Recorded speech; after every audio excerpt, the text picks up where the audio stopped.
So, welcome to the today's Paint at Home webinar from PaintEvents, and we are going to paint Fujiyama as our motif. Of course, you can always paint something else, but in this case, I will guide you step by step how to paint this painting you can see on the left corner. And before I start explaining which you might need, I'd like to introduce myself. I'm Annette. I'm a member of the PaintEvents team, and I can also answer your questions via the chat box in German or English. If you write your question in German, I will answer in German as well. But to make it more feasible for everyone, I will try to explain everything in English for you. So now we are getting to the supply. So you can already see some parts of what I have placed here. First of all, you need a canvas. In my case, I have like a 40 by 20 centimeter canvas, which is already unwrapped. So I can just remove the name of our supplier, like who was really nice to helping us to provide also packages for you.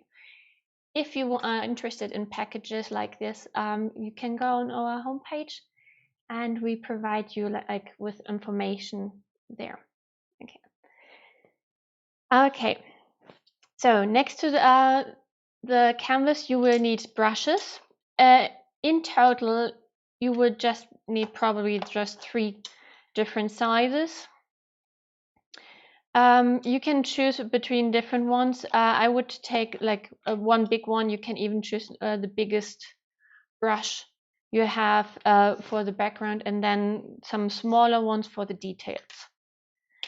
I also have water cups where you place or wash your water brushes, and of course some tissues to get rid of the extended water. What we can also use for our session is, for example, a sponge, which can be used to make clouds. And for example, here's an example of some cotton swabs. I combined them so they stick together and they can be used to make the flowers later. It's not needed, but if you're interested to try this technique, why not? And of course, we have also the different colors we're going to use. In this case, we definitely need blue, black, and white.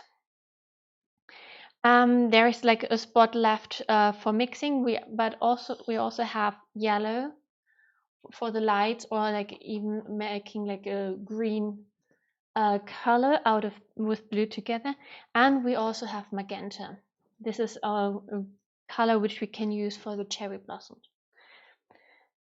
If you have like a plate like this and you need more space for mixing, you can also use an additional paper plate for mixing your colors before you add it to the canvas. What I can also advise you, in case if you're new to painting, have like a spare sheet of paper or maybe even a canvas which you don't use, or you kind of painted something you don't like, to maybe try the colors, and or for example try the sponge or everything. Yeah, so in my case, you see I have my canvas horizontal. I'm planning to have my like a square scenery, and I'm starting with like wetting my brush so it's a little bit wet, because it's easier to apply paint on a canvas when it's not too dry. And at the beginning, I take a little bit of blue. I will show it to you. I take a little bit of blue on my brush, not too much, because it's more like that now I want to kind of position everything, especially where I want to have my lake and later also my mountain. So, and the lake is the most important part to kind of position it, because this is something what we want to spare the room. Otherwise, it might happen that you paint your mountain, the fog, and the mountains in front, and it's happening that you don't have any space left. Of course, if you turn your canvas, you will have more space for the lake as well. Okay, so you see, this is like where my level, like lake level, will be. And I think I will position my mountain like here. And it's like just like a sketch. You don't have to be precise at the moment. You see, it's like due to the water and just tiny bit of paint, the color is really pale. That's kind of good because we're going to paint over it. For example, now you have the chance to also have a look. For example, that the front mountain could be here, and the fog could be placed here. And this way, you know how much of your mountain will look will be visible at the end. If you think it's too small, you can extend it. If you think it's too high, you can now just make another sketch, because with the next step we will kind of paint over everything we don't want to see. Okay, so the next step will be, for example, in this case, we start with a background. In this case, it will be the sky. And for this, I also have like a brush which is a little bit wet, not too much, because I don't want to have like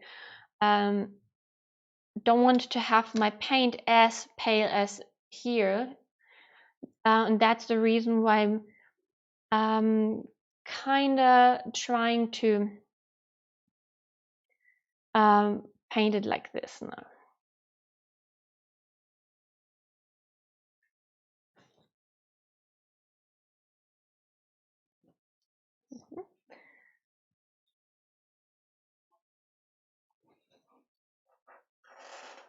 I hope the camera is now bright enough.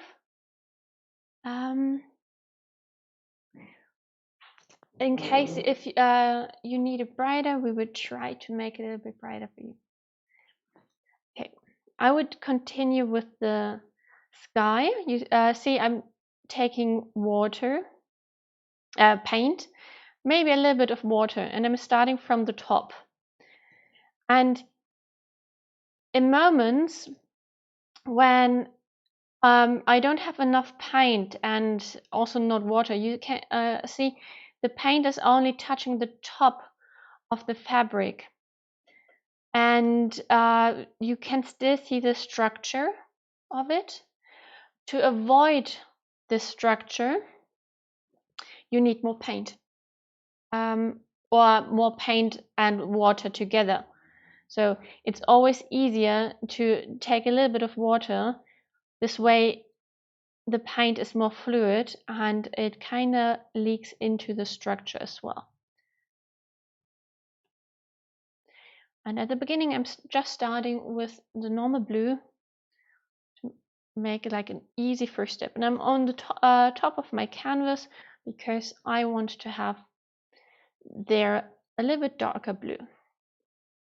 As soon as I want to get brighter, I just take a little bit of white paint as well on my brush. And I'm starting to blend it into my blue. And you can see white is a color which can mix a color brighter, but usually you might need more if you want to have like the effect of white stripes, for example, in it, like this.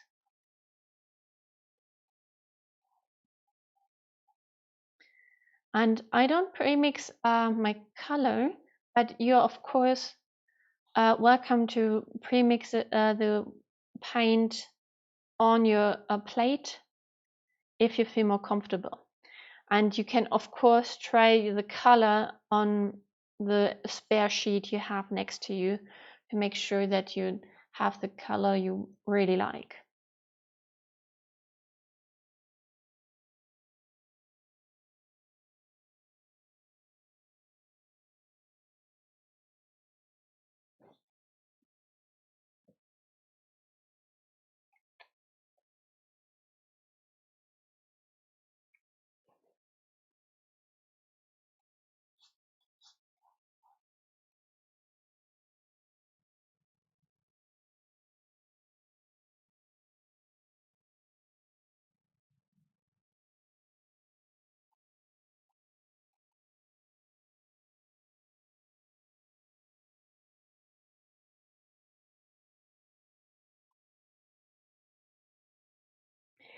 And by the way, because I'm using acrylic colors now, you probably too. If not, it's also possible with other colors. Of course, the texture might be different and the waiting period until it's dry might differ from it. Just so you know, acrylic has the great advantage that it dries really quickly if you don't have too much paint on one spot. But this also is like when it comes to your clothes. In case if you have some splatters of paint on your clothes and you don't want to have them really there forever, I'm advising you to wash them out directly.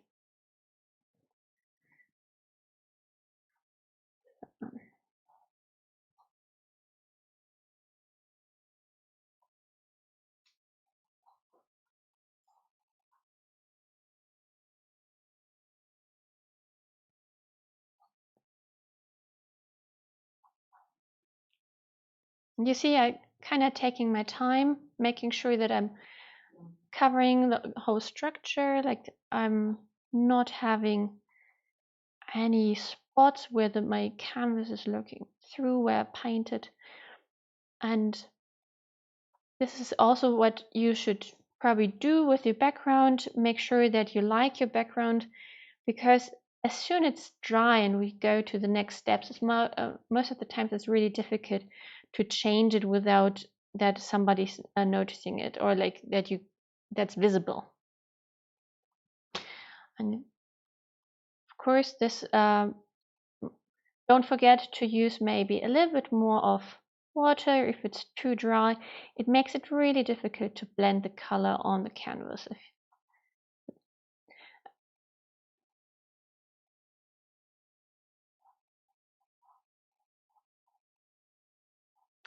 And don't worry about going over your template, because this is just a template, so it's good if you kind of get to the edges where you pre-painted your mount, your Fuji and everything, because this way you make sure that you're not having one part unpainted.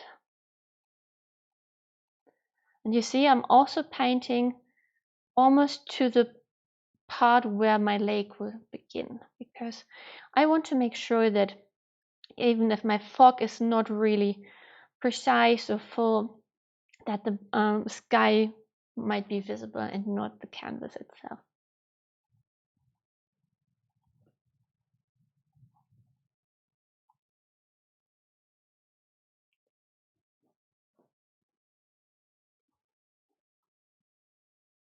So I've finished one side almost, and I'm continuing with the other side. Don't as here the same. I'm just taking a little bit of water with my paint to blend the color.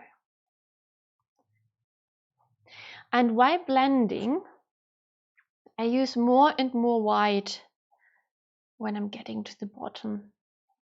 It's more like because most skies seem darker when they are higher up, but you can of course just have like a blue sky. You don't have to blend any white in it. It's more like the way I want to do it, but there are no rules really.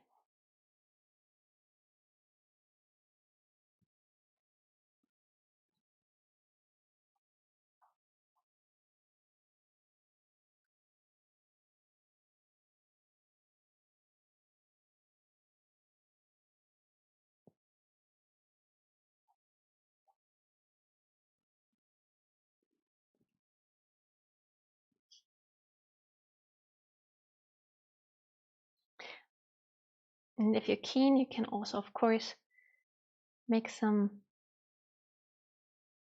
kind of like colored highlights by adding more paint like blue, and don't blend it perfectly. This way it might cause like a shadow or like a passing cloud or anything.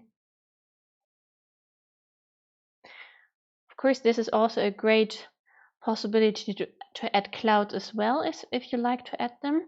Just keep in mind that we are also having like branches with flowers and everything, and you might not want to add too many things at the same spot. But if, for example, you could have branches on one side and some clouds on the other side as well.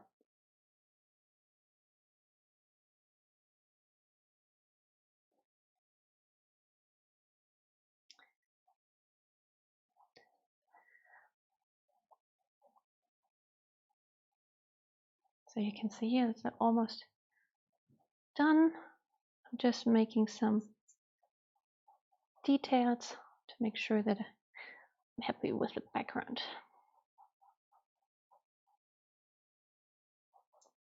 Okay, but at this point I will stop and let it dry, because we want to take our time to make sure that it's that's dry for the next step.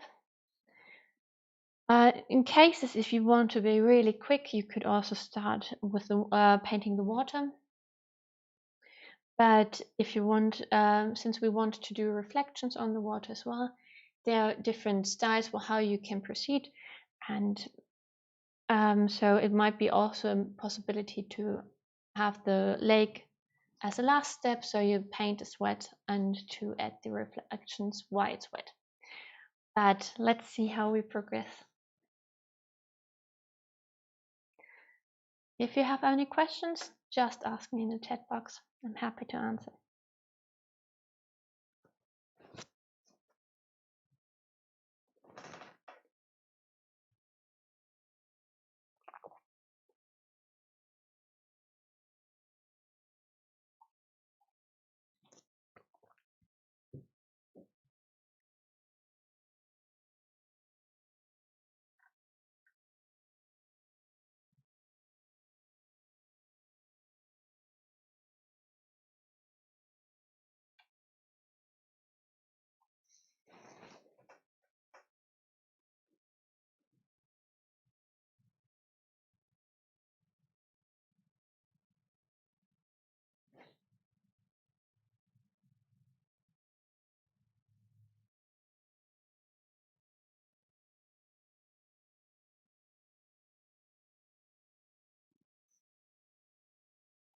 Okay.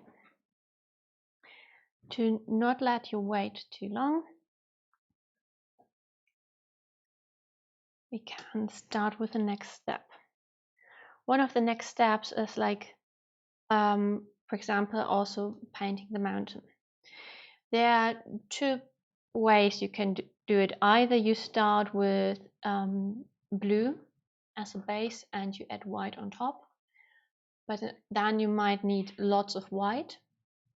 Or in our case, we can also just take white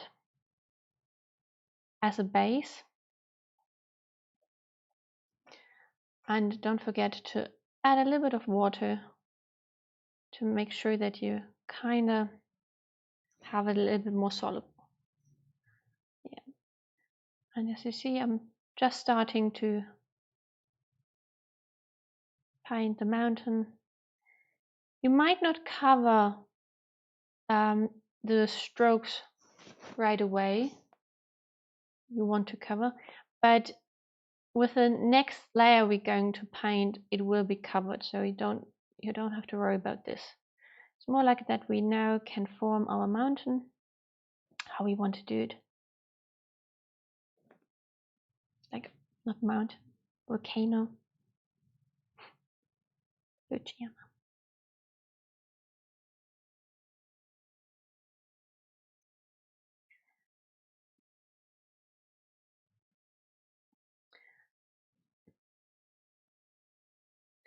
And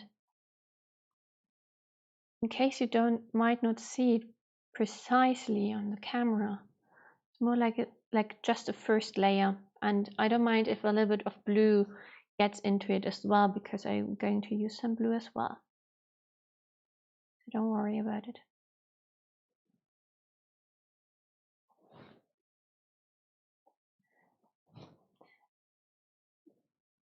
This first step, like with having white as a base, has also the advantage, first of all, of course, you cover with the second layer the strokes you want to hide. And the other thing is like you can start really carefully how to make the shape of your mountain. So you can even change the shape if you think you want to have it differently than before. And that's of course the advantage if you have painted the sky completely.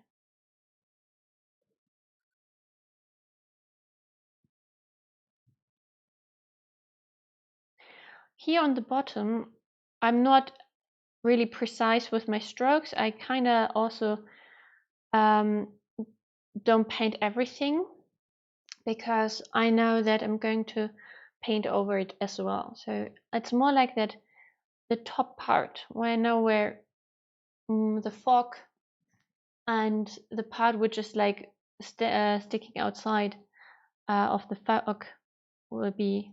This is the more interesting part where I'm kind of spending my time. So this is the first layer already. In case like now to the colors. So we like to have, for example, different kinds of shades for this for the Fuji. And in this case, we have blue and black, and we can pre-mix it on the plate, for example. If you have other acrylic colors, you can, of course, take your own and also like take a darker one, darker blue, for example, to have the right color you really want to have.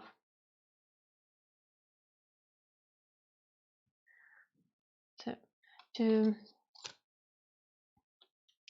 for the mixing part, I'm even taking my plate, my additional plate, taking a little bit of blue over and a bit of black. But be careful with black. Black is like a really dominant color and it's covering a lot. So start with a tiny bit and add a little bit more if you think you want to have it darker, for example.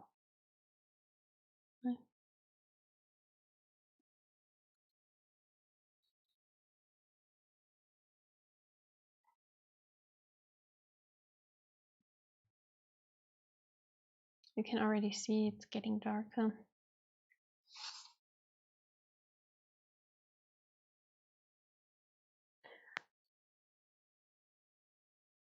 In case if you want to have like a night sky blue, for this you might need different pigments.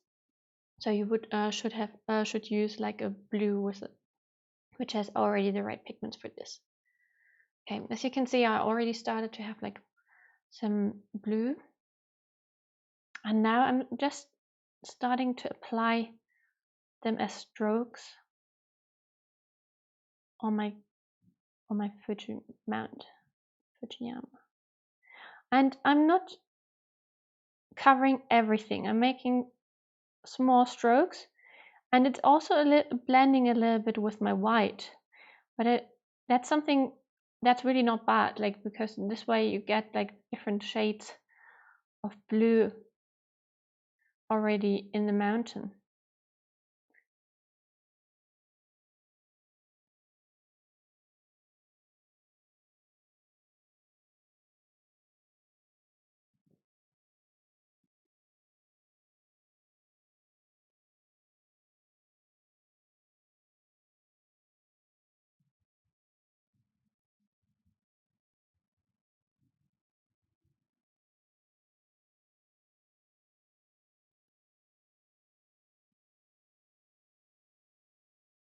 Can even play a little bit with it.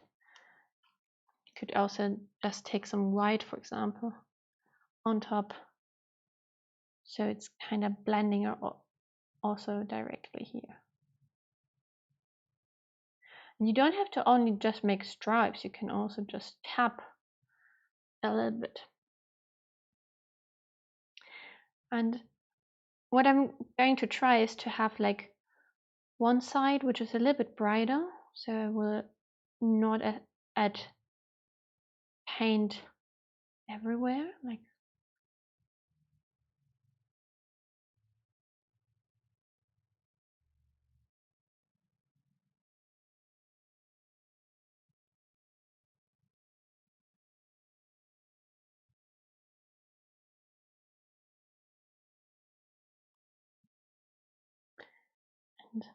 course I'm taking some new paint if I want to make it a little bit darker somewhere.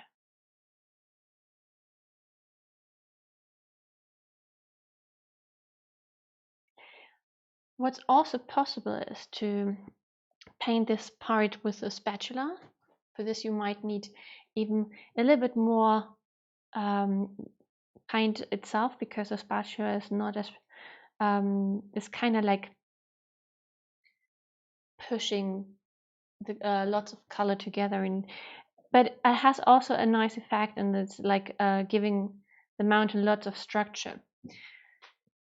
But one thing you might consider, if you have lots of paint on one spot, it would take some time until you can go over it, for example, for the fog or anything. So if you already know you want to cover this part with fog, for example, you should probably not to add too much paint at this place, otherwise it takes longer until it's dry.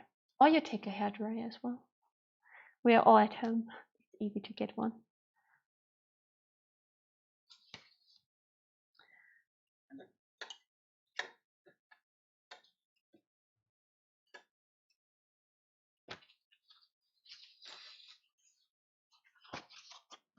So I kind of wanted to do some highlights there. A bit more white.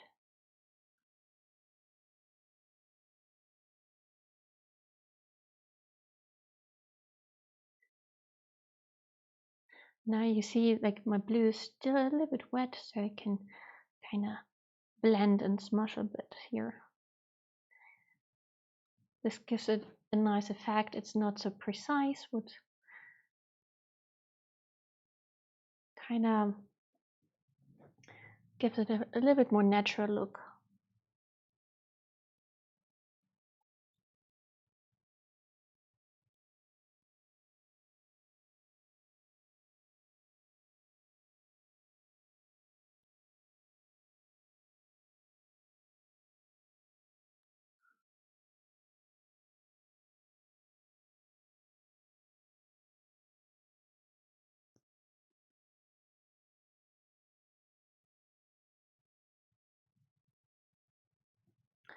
And of course, as soon as you want to apply some white, you need to clean your brush in most cases, because otherwise it will just mix with the color underneath the white. Or just get rid of the extended paint in your brush on the napkin, on the tissue, and this will already help to minimize the blending of the white. But of course, if you want to have just pure white, washing is needed as well as the dried paint underneath.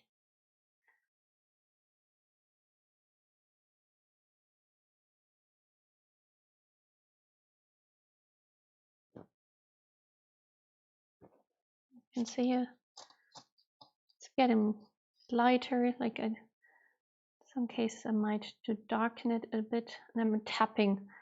Kind of like to tap here, to not having just straight lines.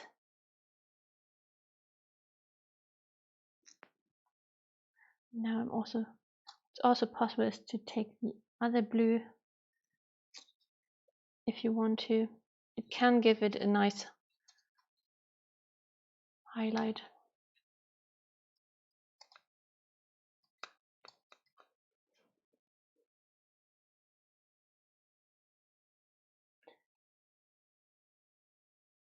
And as you notice, my right side is the darker side of the mountain.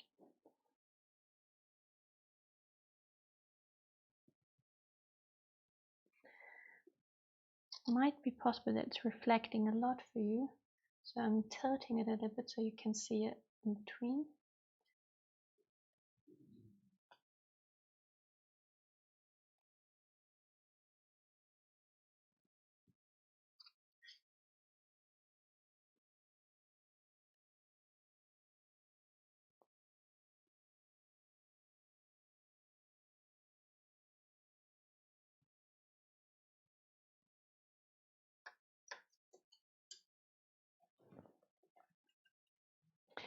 And as you might notice, I just covered like the 2/3 of the upper part, because I know beyond that it might be covered, so I don't have to add too many details there.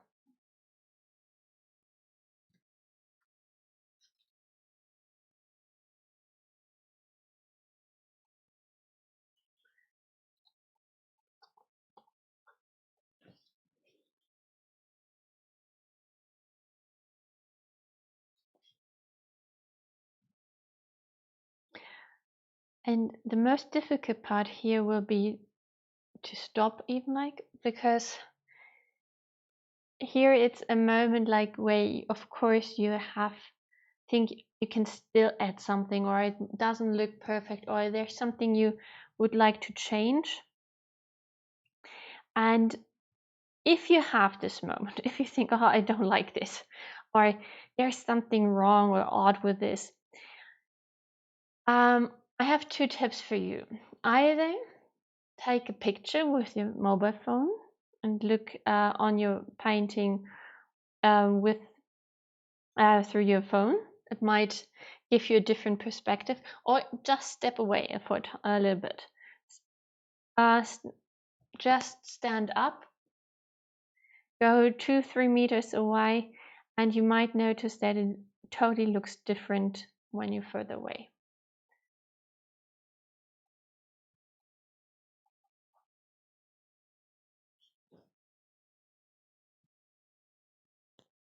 I think I can even flatten my Mount Fujiyama a little bit more, and I want to flatten it. So I'm increasing the surface of my mountain.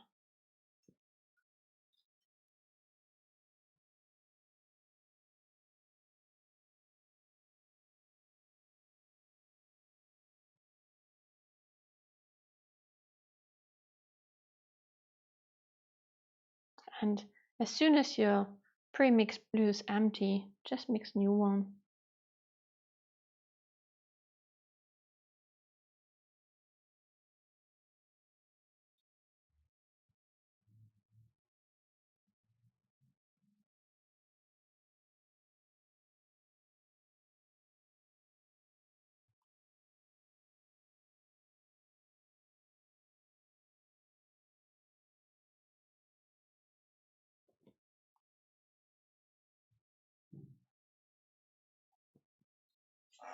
So this is a moment where I kind of have to step back too. The light changes it a little bit. It looks a bit different for me than for you. I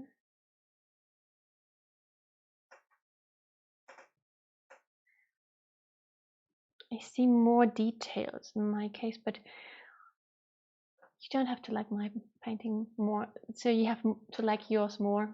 So and you see yours properly. So that's the most important part here.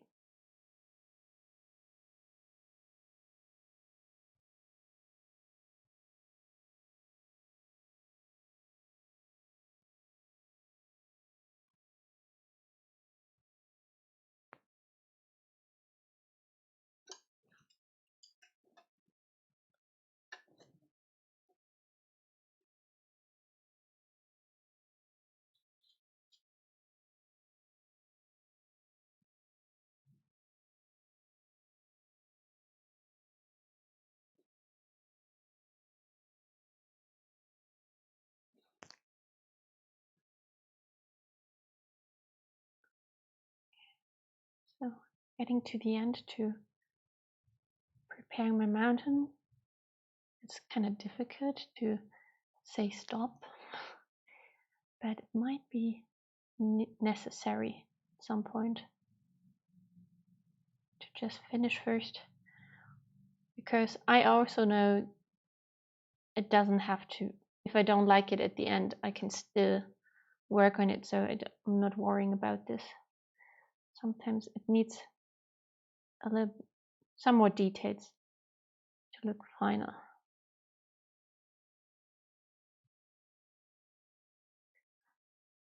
As you see, just adding some like real highlights, make sure that it's not too dark.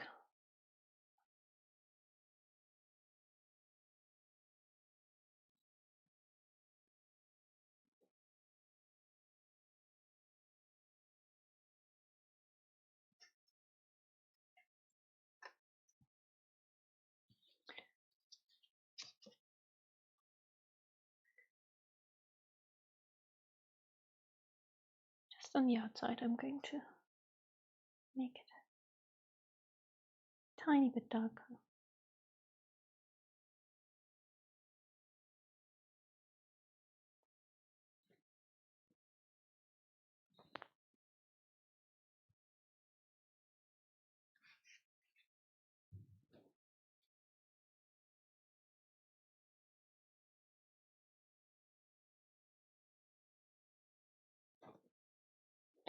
Okay, stop for it.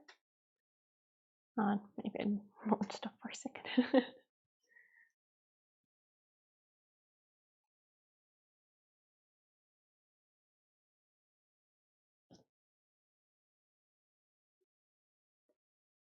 Okay, now it's a bit blended.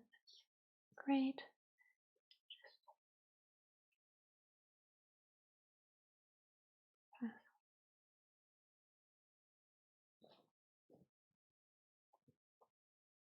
Yeah, that's more lively. Great.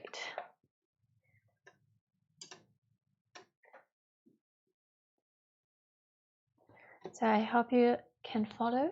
In case if you need any assistance, just write. I'm trying to be in a space so you can paint it as well on your slightly bigger canvas. Most of you might have different sizes and probably a little bit bigger than this one. So don't worry if you're not as quick as I am, because it's size matters in this case. Sorry.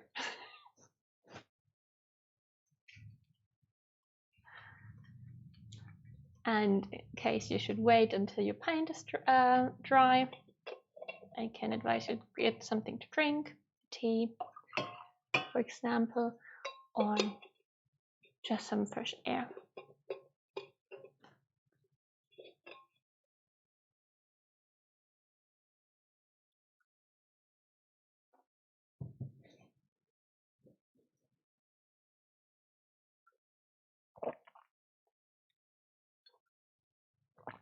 So, because my mountain is drying now, and I don't want to have like the front mountain painted before I start with my fog, because this might be like extra work. I might start with the first layer for my lake. I already told you that you can pre-paint a lake, for example, to a color you like, and later you can also or you can make it late at the last step when you want to make sure that the paint is still wet for the reflection. But in this case, I can also show you how you can kind of do some reflections without having this whole section wet, because there are some tricks possible. So, but for the water, I'm going to use my biggest brush again. I'm cleaning it beforehand to make sure that. And for the water, I want to have like a dark green, more bluish dark green. And I'm trying to mix it with the blue I have here. And a little bit of yellow. So, and at the beginning it will be just green, because blue and yellow can't get dark. But you can see I'm mixing like a nice green. If like it's too froggy or something for you, add a little bit more of blue. If you want to make it even like a bright green, add a more yellow.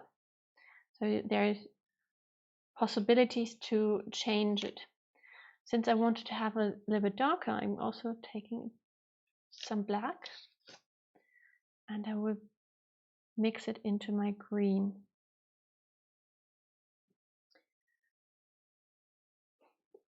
So in my case, I see like a really nice greenish turquoise.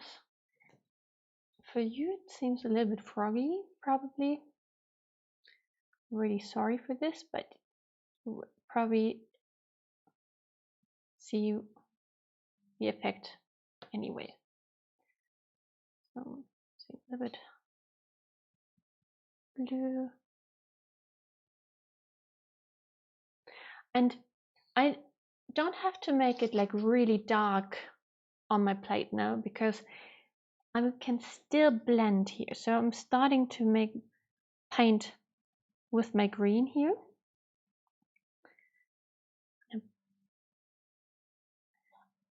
And of course I'm trying to get to the border where I want to have it. It might happen that you at a later point you will need some green again. In this case you might remix it or just mix lots of it for you. It makes it easier for you to have like the same green for the whole procedure.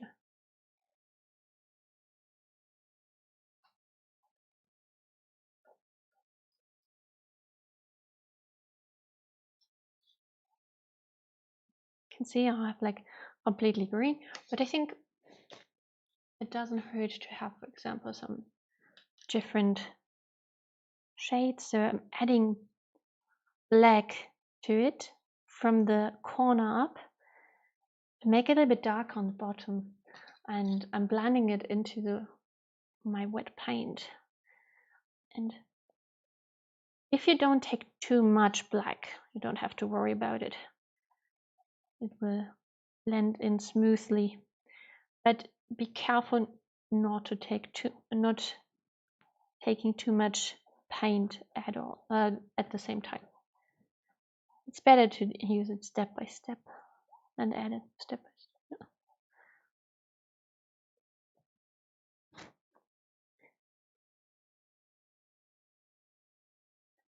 If you think of might have like different colors, you can see I'm kind of using blue. I'm mixing blue in it. This way it can kind of blend directly.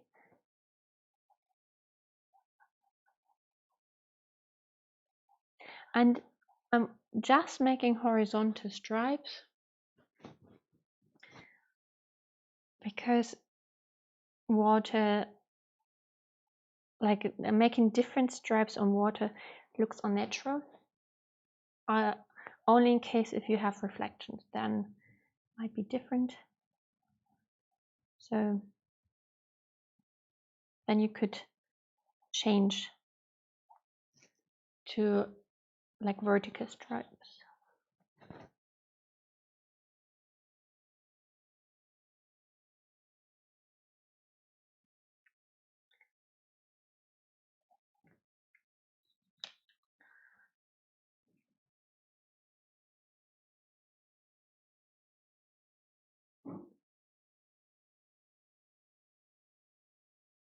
And you can see at some point you see here, I kind of overreached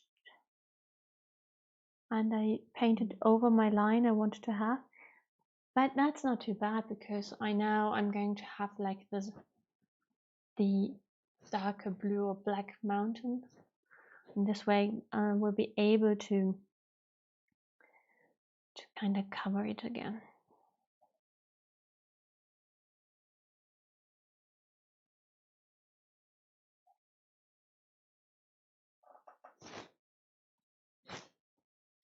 But just as a small help to imagine things a little bit better. So you see, here's the mountain, here is my lake, and I take like a little bit of tissue to kind of show that this part will be probably completely covered by the rest of the painting. So at the end, just the top of my Fujiyama will look out, and I will have the lake here. So the middle part will be gone. So if you don't like the middle part.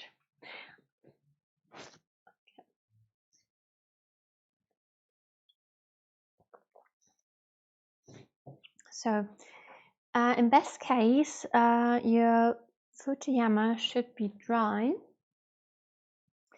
In my case, it's not, but this should not be a problem for me to continue. The next step would be painting the fog. As you can see, this is like a light blue with white details. To make it easier, I would advise you to pre-mix the white blue on your plate next to you. And I'm going to use also the sponge for the making the fog, but you can also just use the brush. So for the beginning, for the start, I show you the how you can do it with the brush, and then I can show you how you can add details with the sponge. So I cleaned my brush, and now I'm taking white, a little bit more white. Probably can even take more. Doesn't hurt to make sure that you have enough white. And now a little bit of blue. Make sure that you don't take any green or black with it, because it might be possible that you have fog which is reflecting a little bit the green, but we just want to have like bright blue. You can see I have it here. Scratch it off from the side. Don't have too much paint on my brush, and then you can start painting the fog. Either so you can just paint for example like in circles, or you can make just simple strokes. What's important might be like that you don't use water on your brush, because we want to have it like a thicker paint. This way we have like the feeling of it's not covering everything, because fog is also not covering everything always. And then you can of course like have different types of strokes, like circles or like half circles, or just paint like straight if you want to have like a really easy stroke. And you can of course lower your fog, because it depends where you want to have like the front mountain to have. And in case you don't know it yet, you should add your fog to the border, to the lake, to make sure that you kind of like not forced to cover a section where you don't want to have like that it's not covered beforehand. Like, and in case you should paint over your lake, this can be corrected later. Don't worry about this. You just have to mix like green and just paint over it again. This is the good thing about acrylic. It dries and you can repaint everything. You see, I'm kind of like adding everywhere a little bit of my light blue to make sure that I can later add the mountain where I want to have it. Of course, I will probably try to cover the sections where I haven't painted the Fuji precisely, because I already had it in mind to paint there like the mountain or the fog. So this way as one possibility to have a fog. If you use like a really dry brush, you can see that here is like a transparent section, like a little bit more. You can still see a part of a Fuji, or you like, and like the light blue of the fog itself.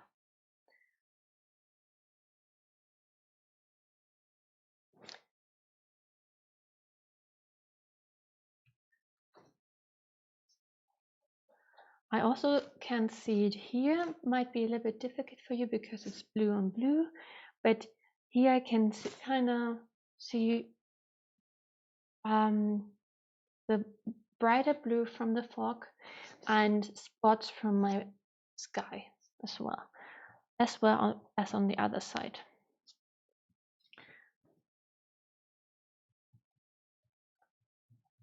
So this was like the first and easy way to make a fog, like having paint with a dry brush.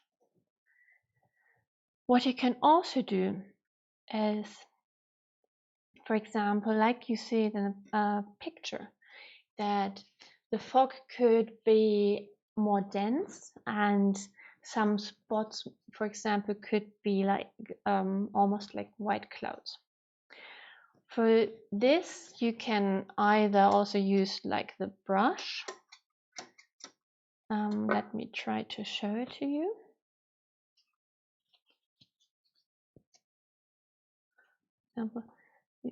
For example, you have some paint on the brush. I tap it off first because to make sure that I don't add too much, and then I'm just adding it somewhere. But since these brushes are flat, they make like really linear strokes, and it might look a little bit weird to have like the brush line, so you have to cover it more often to make sure that it's just a little bit white, but not really like a brush stroke. But this way you can also use the sponge for this. If you haven't worked with a sponge before, it might be handy to have like a sheet of paper to make it more visible for you. I might use a little bit of blue underneath.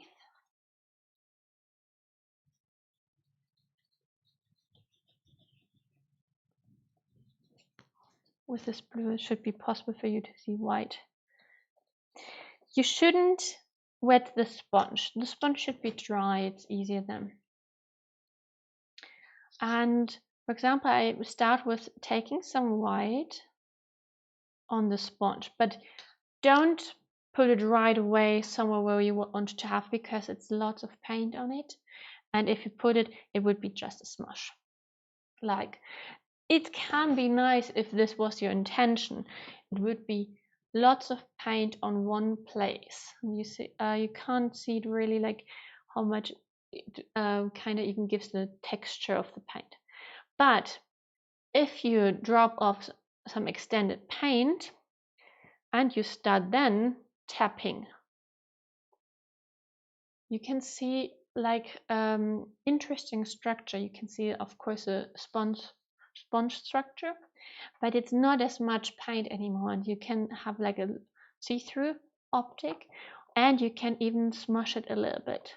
This way you can have like a fog effect as well. So this is what I'm going to use next to show you how it would look like here. So taking a little bit of white on my sponge again, I'm tapping it off a little bit to make sure that I don't have too much, and start tapping everywhere. You can also use it with the light blue, but since we have already the light blue as a base layer of the fog, the white might be like a nice highlight of the fog. A little bit more.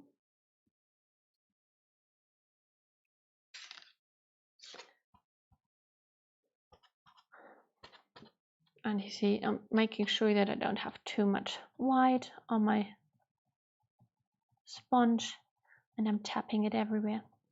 If you want to make like a cloudy highlight, for this it might be good to get a little bit more white on one spot and just tap it several times so it looks more cloudy then.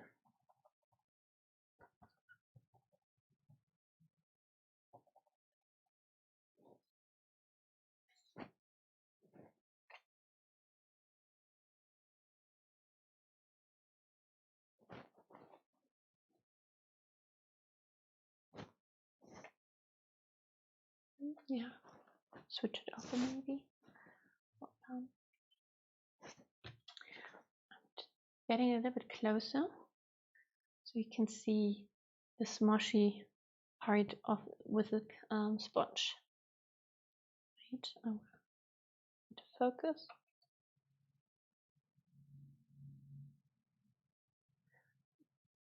It looks a little bit like I haven't painted anything there, but don't worry, that's this is kind of normal because now you can see the structure of the canvas again because I added dry paint on it.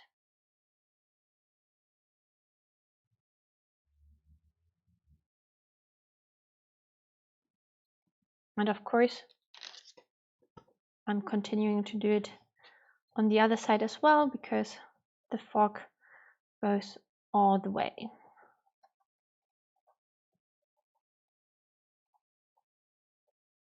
And it's your choice if you want to do it with a sponge or if you want to do it with just a brush. Both are proper techniques, even like there are even different ways of like adding more paint, for example, having like different layers of paint to have like a fog effect also possible, but might need more time to dry. This version dries really quickly because we don't have too much extended paint.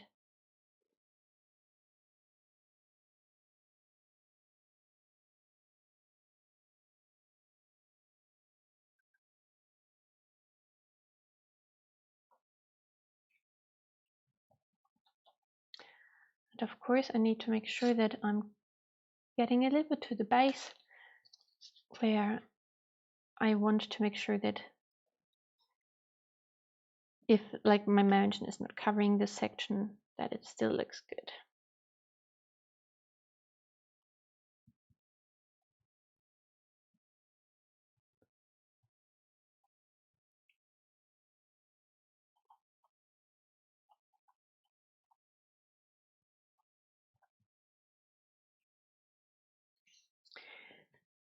In case if you have a sponge and you've done with it, I would advise you to put it into water because also here the paint can dry and it's difficult to get out as soon as it's dry. And these sponges are also reusable because later when this part is even dry, it might be tougher, but the paint would not get off and you could use it with other colors as well. So everything is also reusable here.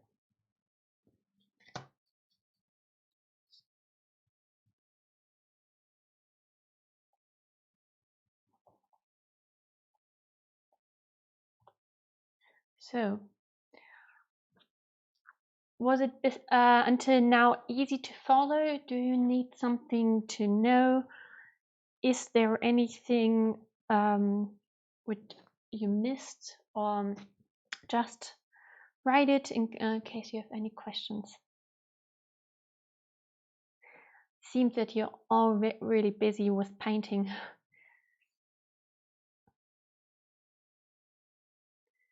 This is also a perfect step to wait and let it dry.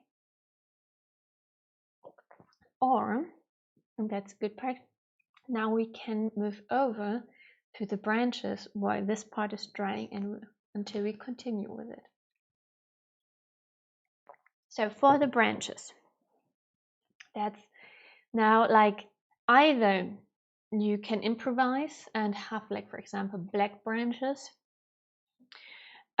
or if you want to have brown branches, you need to mix it, or you even have like already the color brown. If you have the color brown, use it. It's not a shame to mix it, because mixing brown is possible, but it never looks like the pre-mixed colors always. So, and since you need 3 components to mix brown, it takes a little bit longer to have like the proper color you want to have. I will try to mix it here with my colors I have. To mix brown, you need to add all primary colors together. This is like blue, yellow, and red. In this case, we got magenta. And let's see how magenta is influencing by mixing our brown. So at the beginning, at the moment looks more like green. If it looks more like green, you probably need more red, because if you have a greenish color, it's more like blue and yellow pigments are mixing. If you have a violet color, that's like the mixed part of red and blue. And if it's orange, it's red and yellow. So magenta seems to be really delicate, because it's not making like a brown right away. Now I even have more a violet, so I need a little bit more yellow. So that's the reason why I told you it's really not a shame to have already pre-mixed brown, because this way you don't have to try so much. But as you can see, it's starting to get like a brown. Yeah. In this case, it's really dark. What you can do is, of course, take a little bit of white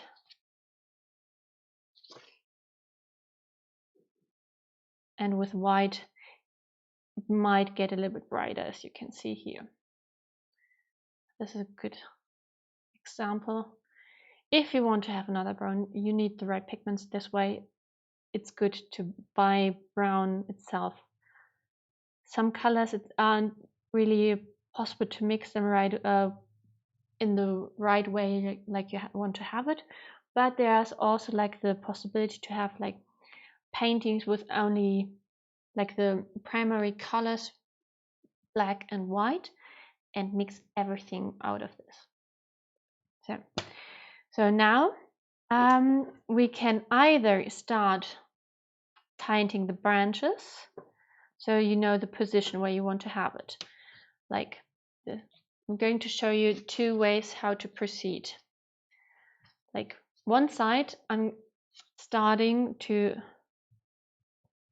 for example, to paint, to brush, make some brush strokes where I want to have my branches with my leaves, for example, or like with my cherry blossoms.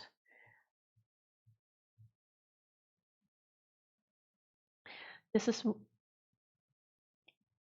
is one way to start. So because now I have like my branches, they're not perfect, but I can make them more precise as soon as I have like also my blossoms on them. Or what you can also do is start with the blossoms and then continue adding like the branches. This is what I'm going to show you on the other side. But first, I'm going to position adding some. And if you were wondering how to make thin lines, so it's not possible to make really thin lines if you have too much paint on your brush, because as you can see, I can tilt my brush, and as soon as I have like got rid of the extended paint, it's getting really thin on one side. You can see it here right now really well. And if I'm now going to take some paint on the tip. Like you probably, it's almost not possible to see it, but this is why I can make like a really thin line, and it's even thinner when I'm going to use a smaller brush.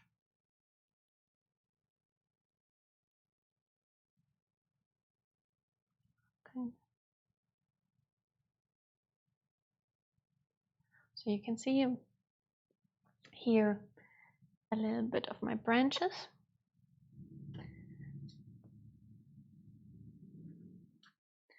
And now I'm going to show you how we could, for example, paint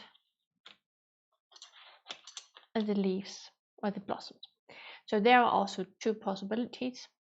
Either with your brush, you can use a middle brush or like the smallest one.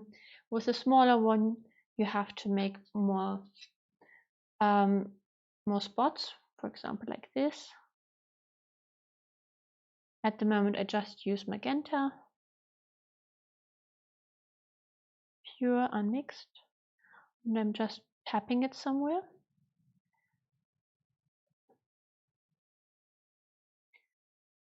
So, and then I'm using some white, tapping it in it, so and it's blending right away, and it gives them some details and some highlights as well.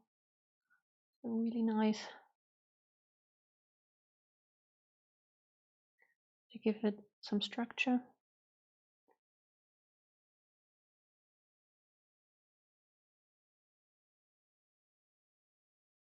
Of course, I can also mix like a darker magenta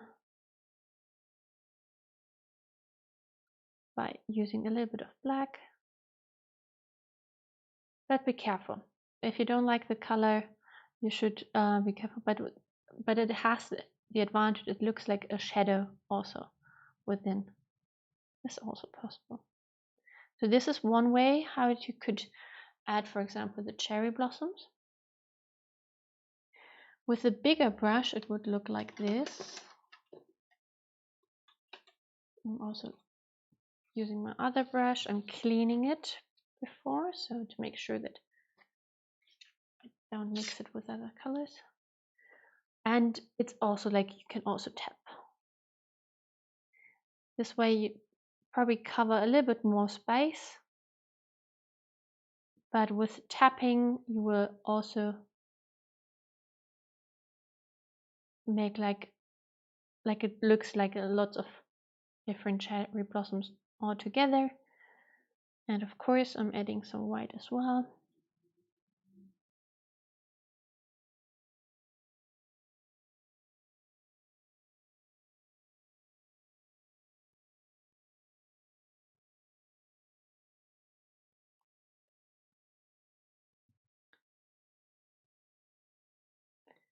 So this was one example.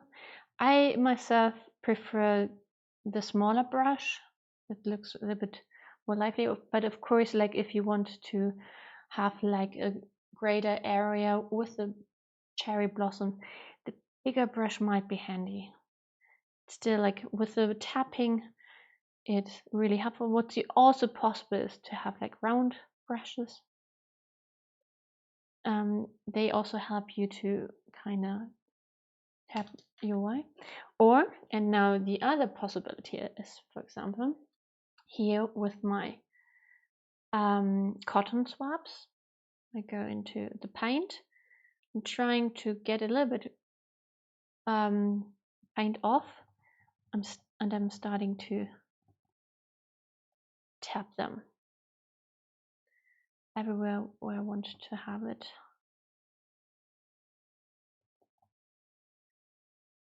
You see, it's kind of a fluffy look and also like really round. Has its advantages, of course. I'm also adding some of the darker part.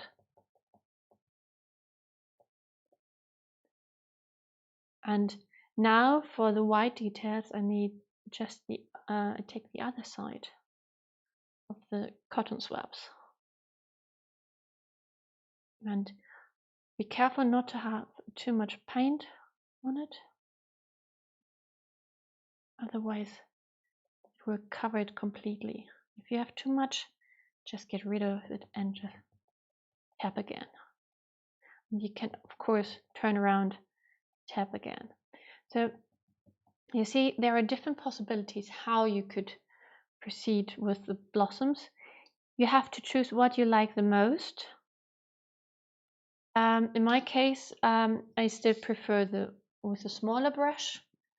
But you can also, like, for example, with a smaller brush, go over the other parts. This way you have already like a base, for example, and then you can just paint a little bit more structure into it.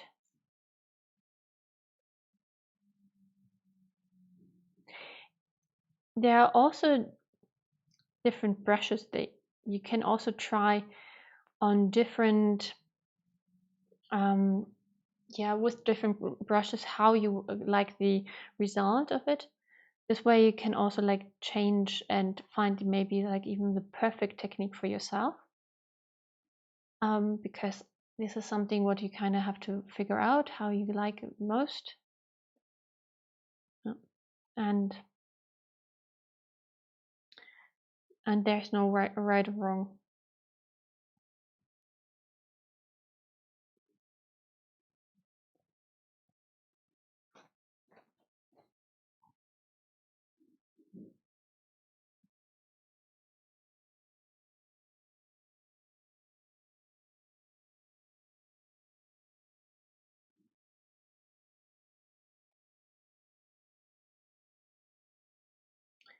Okay, so this was one example site.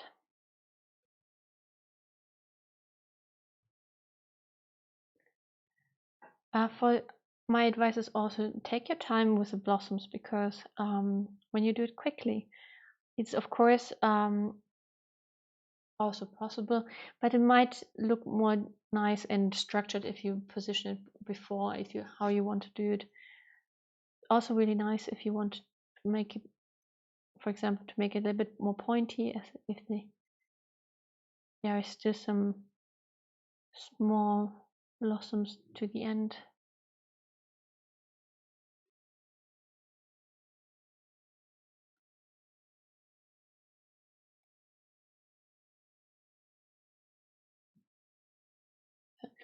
Like, and now I will show you a different technique also. For example, I can also just, for example, choose that I'm going to have here some leaves, some blossoms, and I'm first kind of like positioning the blossoms.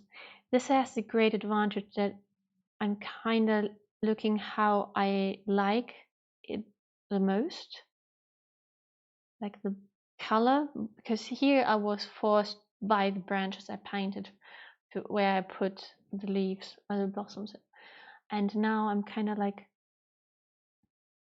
choosing where I want to have them. This also like gives you a little bit more freedom, and you can start from where the branches are coming from. Don't have to paint everywhere. It's still possible, for example, to connect parts with each other later with the branches. For example, here.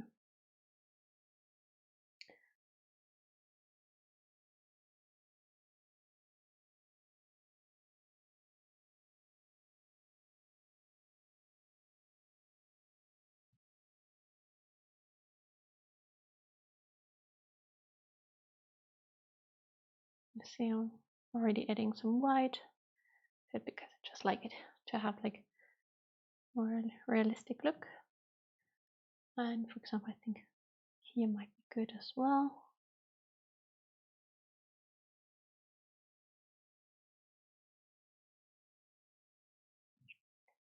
Here as well.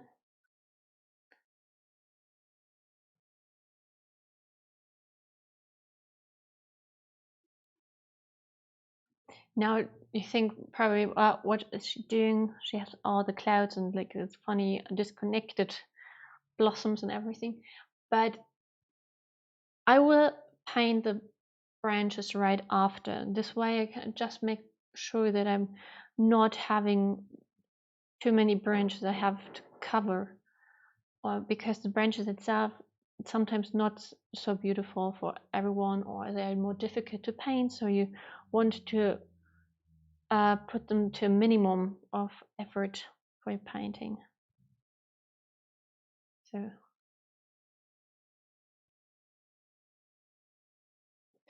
and of course you can also use a different color of red and mix it a little bit as well.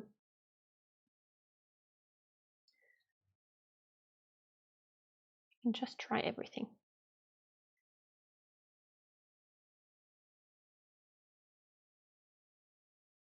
So now, since you can see that I have like already some clouds of blossoms, and I'm going to take some brown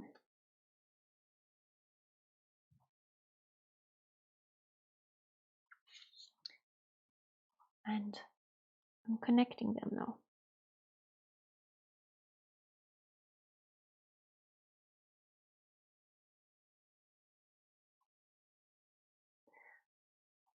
And of course you can paint some brown on top of some parts where I have my blossoms, because this means only that the blossoms are behind my branch.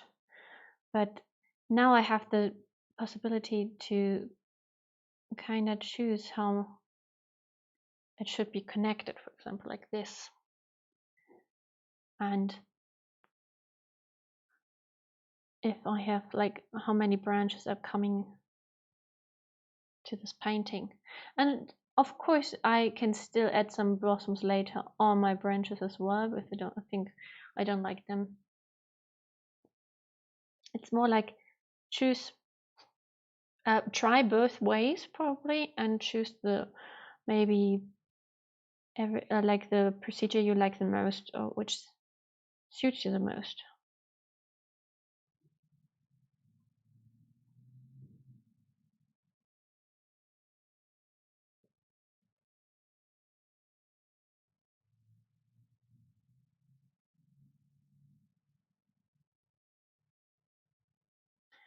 See, I like to have a branch right here.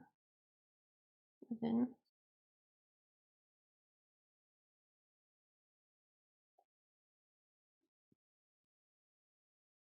maybe I think I could have even more.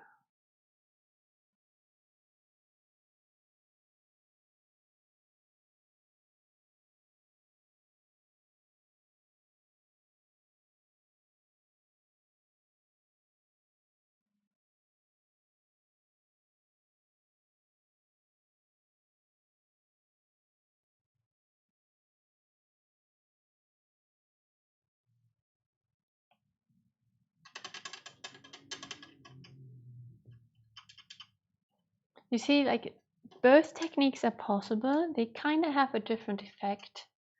Here I have more blossoms because I was trying also like with the cotton swabs. Here was only with the brush, but I started first placing like the places where I wanted to have my blossoms, and then I added the branches. Of course, when I want to even it out, I would also say it might be better to add some more blossoms here as well to make sure that it kind of looks similar. It will not look the same in my case because I have different techniques here to show you what you can use, but of course I can still like add some more blossoms.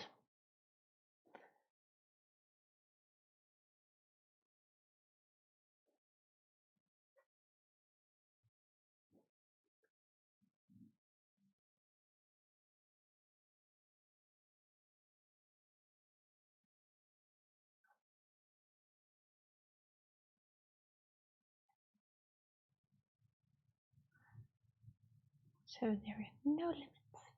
It's great thing.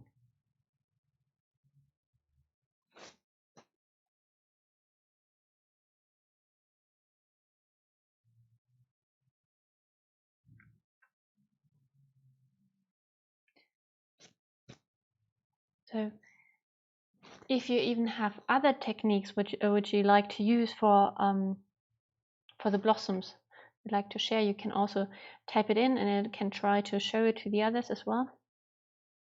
Or you can just be an inspiration for others as well. Don't be shy.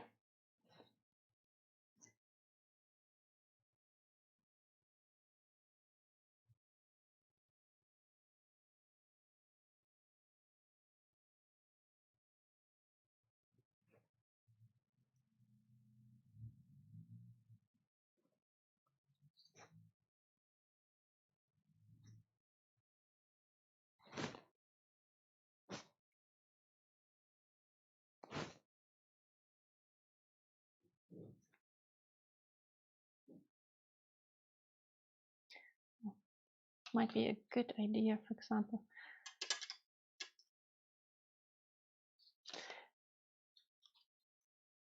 Since I'm painted the branches on the one side before, I can still go over it and like add some details. For example, that a branch would be visible here. You don't have to. It's more like I want to show you what's possible. And branch is looking outside.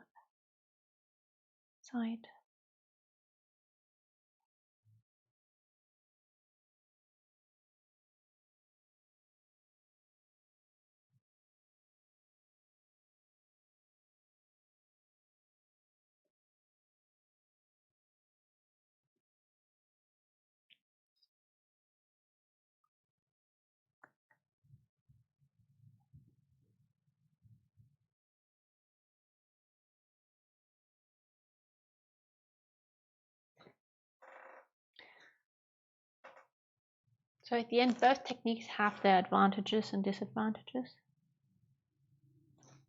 It's kind of interesting how fluffy this part is with the cotton swabs, and how almost non-fluffy this part then looks like. The comparison is really interesting.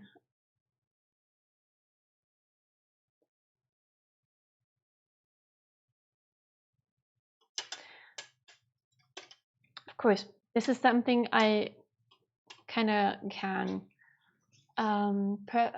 make it perfect or like work on it for quite some time, but to make it easier for you, I would show you now how to continue, because now I would show you how to do the mountain.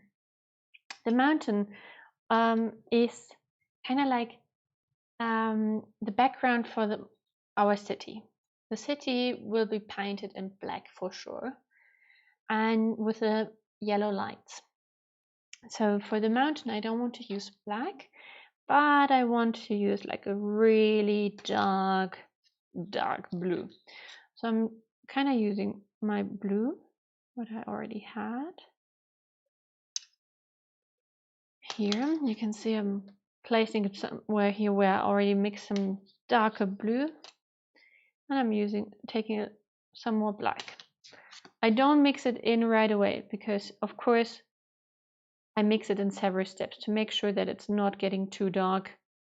I don't want to have like black already.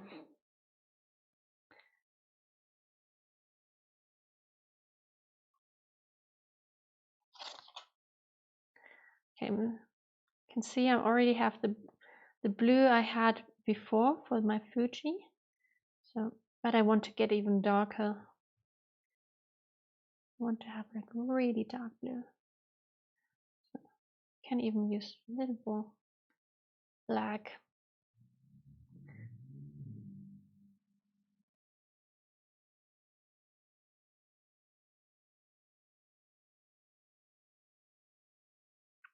But of course, as soon as it dries, it will look different as well. And you see I'm even adding more black. It's kind of like a dark blue grayish color now, but can also use like night sky blue or add some black as well there.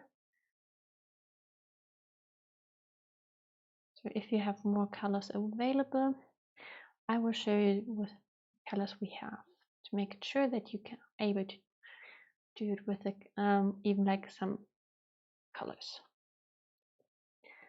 But this looks like already really dark, and I will start painting my mountain, but I will start from the bottom where I kind of like have my lake. Of course, I still have like black where I'm going to paint my city, but it's like I haven't set my finger on where I'm going to paint it already. So I'm kind of putting it here. And the good thing is when you start from the bottom, you are always able to define the height. If you would start from the top or anything, you would already fix it to this height at least. Of course, you can go higher, but going below after you made the fog and everything is possible, but will take time. You would need to have like to cover this dark color first with white or with the color you want to cover it, probably in several layers, and that's the reason why I start always from the bottom, and then I can kind of choose how high it should be. For example, for here I'm not going to go higher. I'm kind of finished for this part.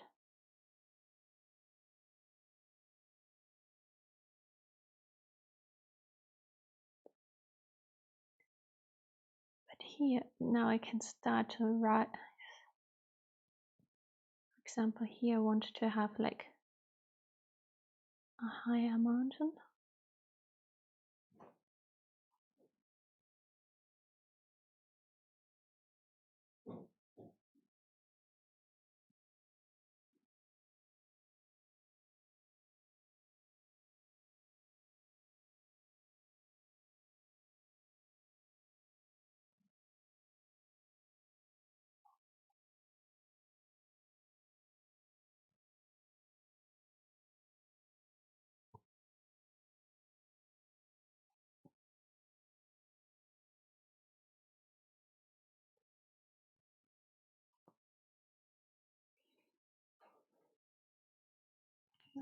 Now here, yes, because I'm going to cover the whole canvas line, horizontal line.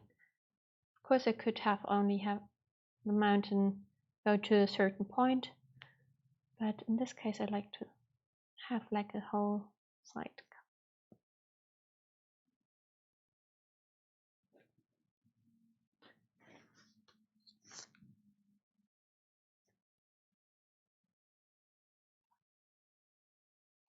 And in case, if you think, oh, now it's a little bit too dark, you can still add some blue. For example, here, I just blend it in within, so it has a direct effect on this section. And it looks a little bit lighter. You can still also blend it in some other parts where you have already a mountain. As long as the paint is wet, you can blend it.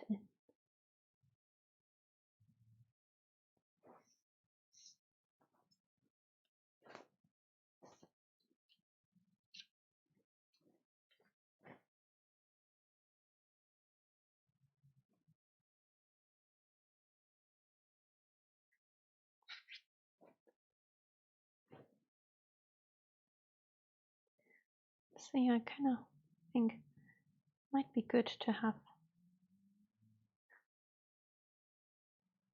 a little bit of blue in it. And now I'm just blending.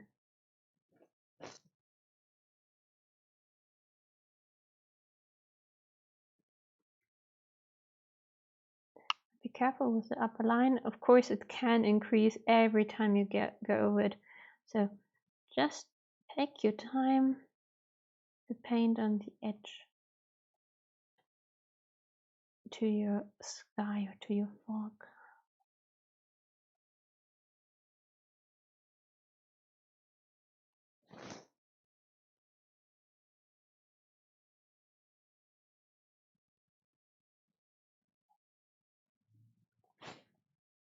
And I now have like a really nice effect because this mountain part is darker and this one is a little bit lighter with the blue blended inside.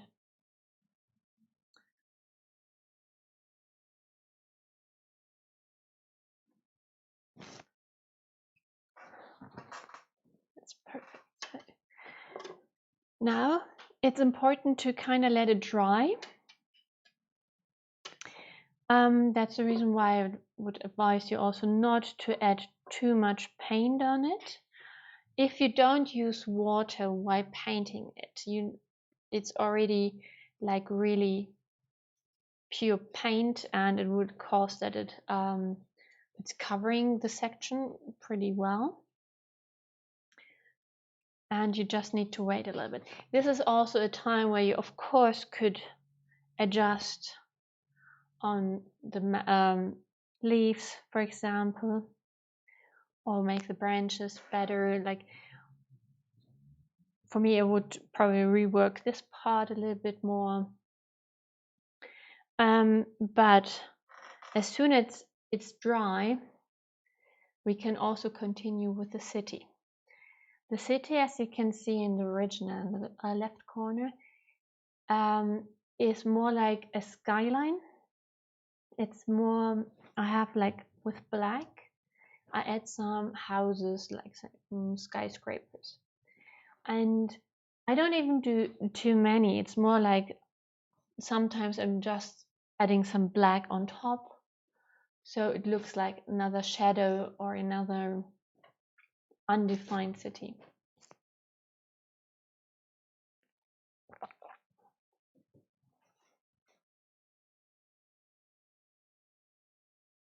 Yeah, for this part, I'll wait a little bit longer.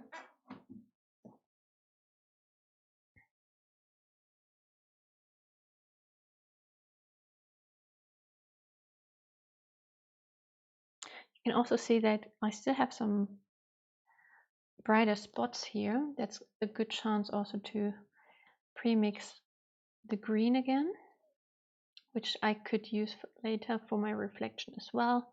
So that's not a bad idea.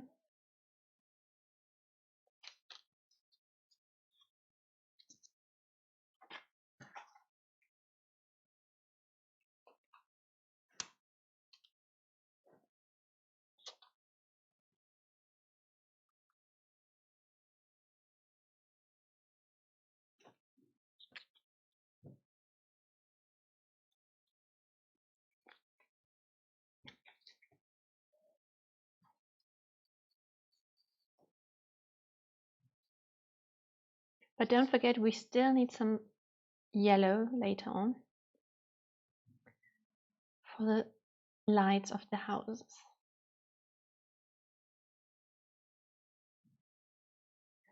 I can see. The good thing is about that when I mix my color on a place where I had the pre-mixed version, I can try to get to the same color as well. This is like a small indicator if I'm too bright or too dark. So then this part is just a little bit pre-mixed, so I can use it later. And to make sure that it's not drying right away, I just dip some drops of water in it. And you should use clear water, or clean, at least as clean as possible water, because this way it dries not as quickly as usual. Okay, so in the meantime, I think my mountain dried enough. I'm cleaning my brush to get to the next step, and this is with black going to paint some houses. Of course, I could also just say I'm lowering the level of my lake because the lake has enough space, and I would cover it with black already, for example. I could show you this. It would be like, I would say, just say like, yeah, I want to have it a little bit lower, so I make I make now my skyline. When it's like, if it's continuous, you can just kind of change your level of the lake by adding the skyline somewhere.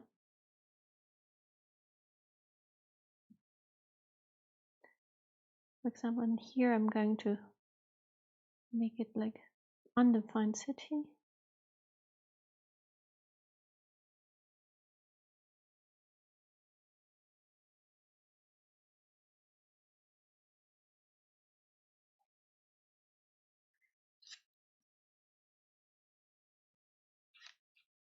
And now I'm kind of, for example, here's one skyscraper. If you use a smaller brush, you can of course make smaller houses as well.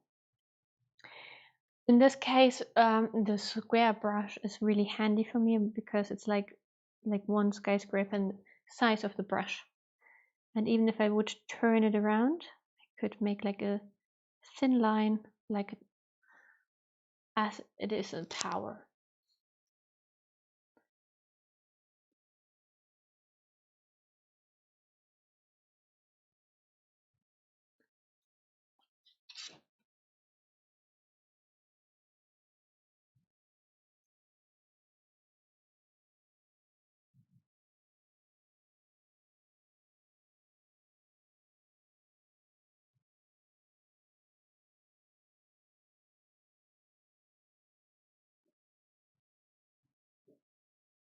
See, you're kind of lowering the level a little bit, but that's just because I have enough space of my lake, and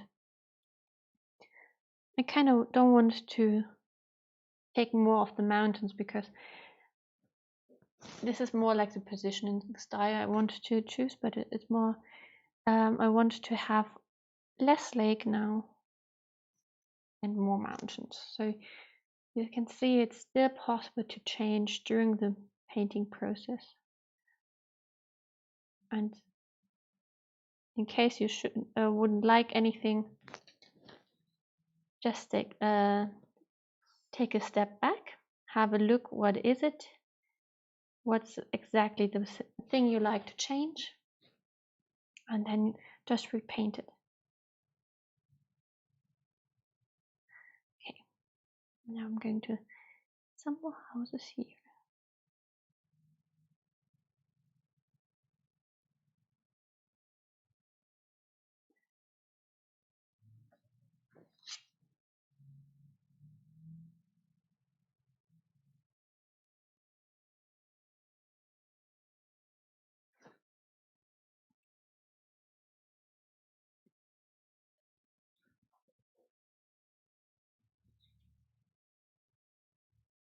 As you can see, I'm kind of adding everywhere a little bit. You can make the houses a little bit bigger. This might be easier for you in case you want to have like more or more windows, for example, more spots which shining.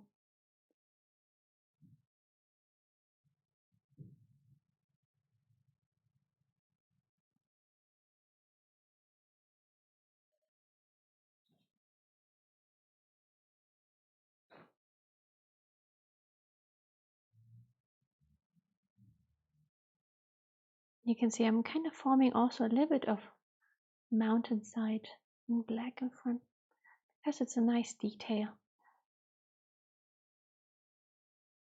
Not having just a straight line.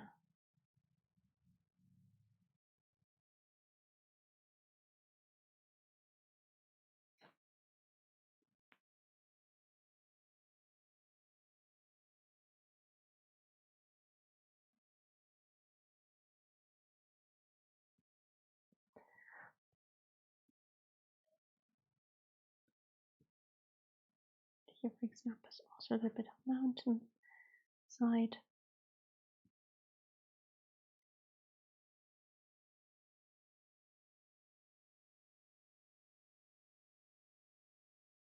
One time I saw like a really nice pagoda painted as a shadow skyline. into the painting. So you can even choose different styles of houses. Add them everywhere. Another tower. Yes, a little.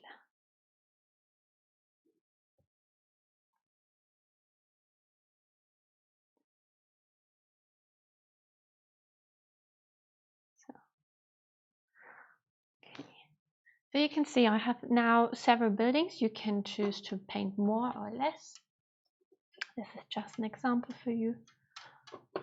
And now we're getting to the interesting part. So I'm cleaning the brush again, the small brush, because I want to have it clean for the reflection part. For this, I clean the middle one, of course, like where I could use the green color, for example, and like the big one, because I'm going to show you two types of reflection you can do.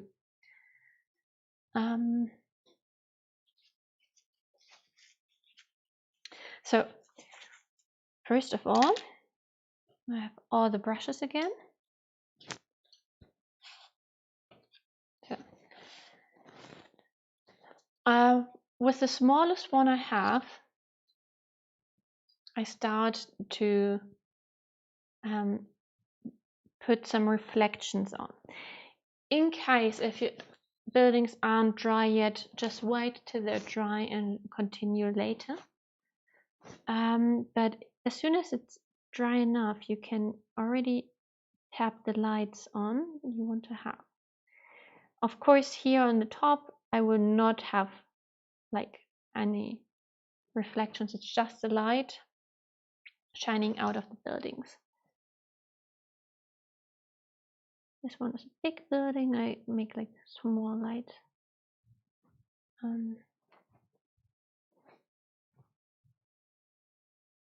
Going until there. And now the interesting thing is, now I'm showing you the dry technique, what's possible. Either you, for example, I'm kind of making also some dots here, and not as much as this below. And now I'm taking a dry brush, as dry as possible. And then as long as it's wet, I'm just pulling it down. So you can see, like, I kind of started to have a reflection, and I can, of course, go a little bit more over it. So, or like even make some crisscross if I want to. So as long as it's like wet, it's just flexible. So I'm going to show it again.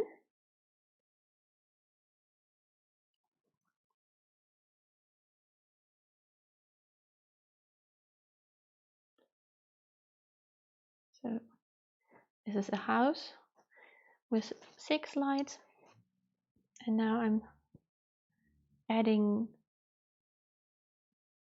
4 lights on the bottom. The first 2 dots are a little bit bigger, the second 2 are a little bit smaller, because it's easier to don't have all the all the 6 light bulbs reflected, because I'm kind of pulling it down, and so I already got the reflection. So this is one way to do it. And as you can see, it's like really nice reflecting, and it's also like, since I have my brush going a little bit to the sides, it's like showing the movement of the water even. So this is one way how to do the reflections. I will continue with them on the side to make the same procedure, and on the other side here I will show you how you can do it in a wet medium while I'm painting this part new.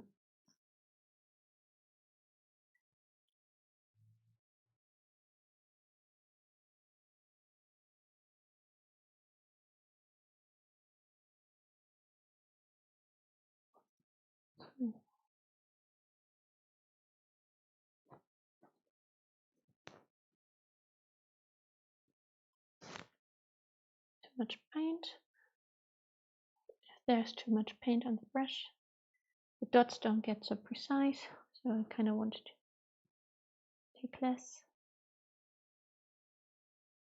So you can see I have here my 4 dots, and now I'm pulling down, and I'm smushing them a little bit to make it more realistic. Of course, you can go over with the finger because there's lots of paint, but the finger's going to smush it also as well. Okay, so really nice reflections with a little bit of movement. If you want to do the same on the other side, for example, I'm painting here some windows in it.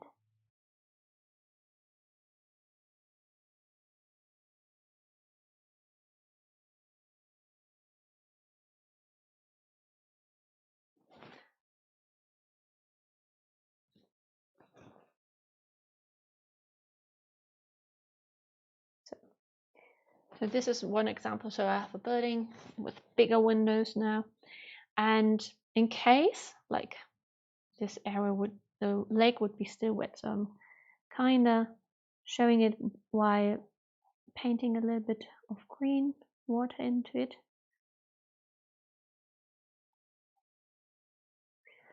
This is for demonstration. Don't do it if you have already nice color there. So you can just add some dots there, make them a little bit smaller, because and then you can also blend them in.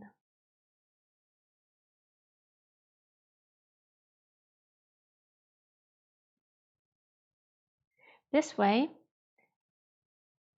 it might even get like a more natural color, but it's of course not advised to make it wet when it's already dry, because you can see it's difficult to get like the same color as before, and it might be difficult, a challenge to get the same base. So, for example, I can try to even it out, for example, and so you can see the yellow would be on the middle still, cause like a nice reflection. And this way you would, of course, if this would be like a wet medium, you would have more strokes. The whole lake would look a little bit more lively because of the lines. This is one advantage, of course, of this technique, but also kind of needs more precision and, of course, reworking to even it out all the time. This way is a good technique if it's dry, and as soon as it's wet, I would always advise to make lots of horizontal stripes to add like the color. For example, let me show you the next one.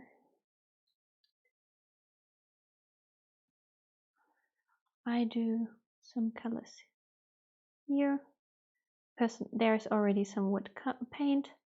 It's much easier to kind of work it in there. Maybe I want to have like more reflection on the bottom.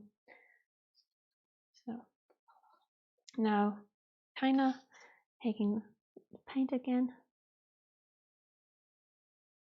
If you think it might be difficult, you can also just take a dry brush and blend it in.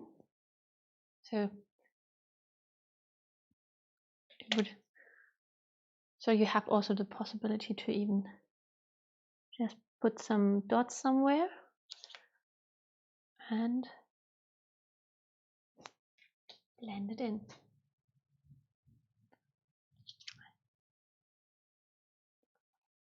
I made it a little bit brighter, closer to the building.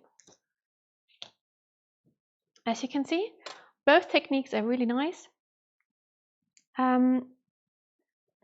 Both have a good effect, like a reflection.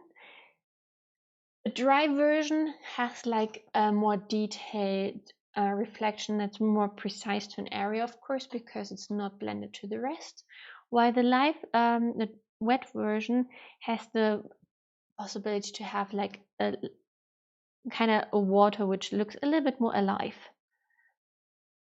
So, like as with like lots of reflections, uneven because of like moving water. So, of course. So you can see there are several different versions like of making the reflections. We've already seen different versions of how doing like blossoms, either with a sponge or with the cotton buds or with a brush. We saw how to make like the fog with just with a brush or with a sponge.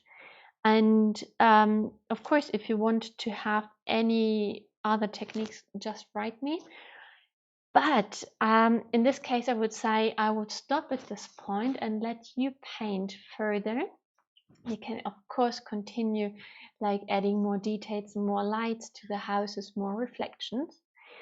And we would be really happy if you would send us a picture of your final painting to either like with directly maybe at info@paintevents.ch. We would be really happy, and we would post this painting afterwards on Facebook, maybe as with the others paintings we all get. Thank you very much for joining me for this session, and hopefully we're going to have some more webinars, or in future even real events as well again. So I wish you a nice Saturday, lovely Easter holidays, and that you stay healthy. Stay safe. Bye.